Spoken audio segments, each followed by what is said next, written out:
Israeli हमले में Yemen के प्रधानमंत्री को मार गिराया गया। यह हमला सिर्फ एक सैन्य ऑपरेशन नहीं बल्कि हूती ताकतों को खत्म करने का इजरायल का ऐलान माना जा रहा है। कैसे, ये रिपोर्ट देखिए।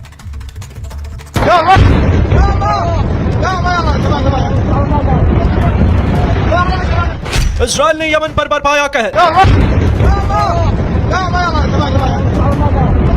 मोसाद का इतिहास का सबसे बड़ा ऑपरेशन। इजरायल की अटैक, मिट गई हूती कैबिनेट। हूती पीएम, रक्षा मंत्री, सेना प्रमुख सब खत्म। हमास हिजबुल्लाह के बाद हूती का गेम ओवर।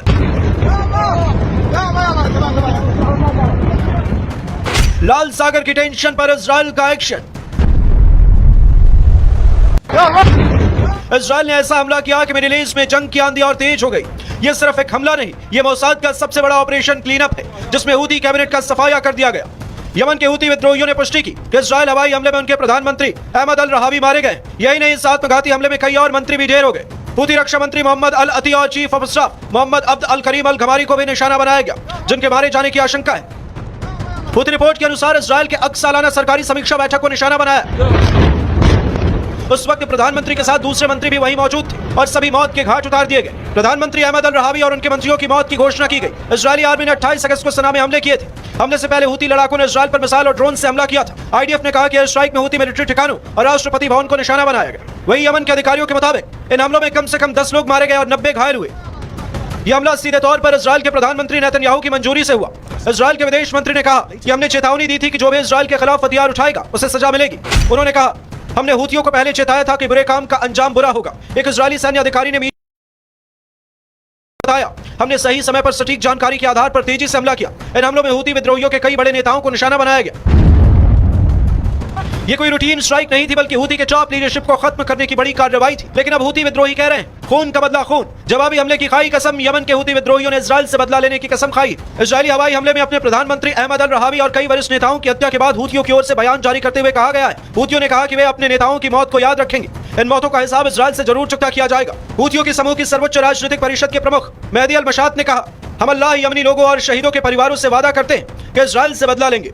इजरायल में अब कोई सुरक्षित नहीं है। ऐसे में वहां काम कर रही विदेशी कंपनियां देर होने से पहले इजरायल छोड़ दे।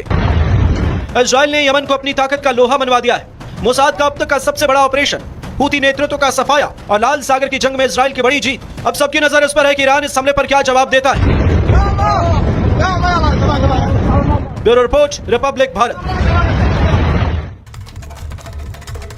आतंकियों को पालने वाला पाकिस्तान अब बाढ़ बारिश की घुसपैठ से तबाही के कगार पर है, लेकिन फिर भी आतंकिस्तान ने इसका आरोप भारत पर लगा दिया है।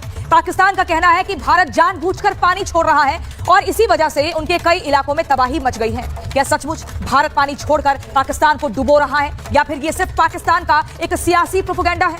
देखिए हमारी रिपोर्ट।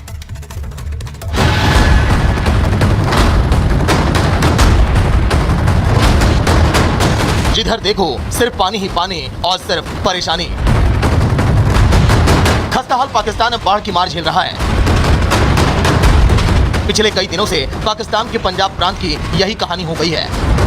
पाकिस्तान की पंजाब प्रांत में इस विनाशकारी बाढ़ से 14 लाख से ज्यादा लोग प्रभावित हुए हैं। पंजाब प्रांत में भयानक बाढ़ से 1600 से ज्यादा गांव जलमग्न हो गए। 20 से ज्यादा लोगों की मौत हो चुकी है। दूर दूर तक खेत खलिहान का कोई नामो निशान नहीं दिख रहा है। दिखाई दे रहा है तो सिर्फ पानी और तबाही। ये तस्वीरें लाहौर की है, जहाँ के कई इलाके बाढ़ में डूब चुके हैं। बारिश और बाढ़ के पानी ने लाहौर के रिहायशी इलाकों में घुसपैठ कर दी है। तस्वीरों